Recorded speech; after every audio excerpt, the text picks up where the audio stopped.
Bradley recommends installing the latest software on the control module for all wash bars to maintain optimal product performance.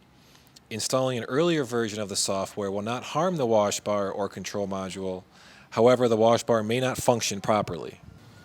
To check the current software version on the wash bar, look at the LCD screen on the control box. The number that flashes after REV will tell you the current version running. In this case, it's at REV003. To update to the latest software, visit the WashBars Software Update webpage. Scroll down to find the latest update and click to download both the hex software revision file and appropriate conf flag file to a USB flash drive for your particular wash bar, either a 2-function with soap and water or 3-function with soap, water, and air. Make sure the file is in the main directory on the flash drive and not in any folders.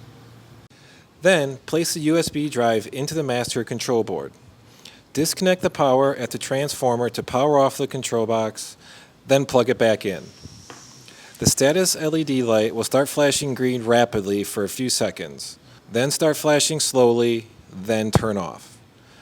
The control box will reboot and the LCD will turn on and display 3 zeros. After the first 3 zeros, the flag file will be displayed. 2-1 for a 2-function wash bar, or 3-1 for a 3-function wash bar.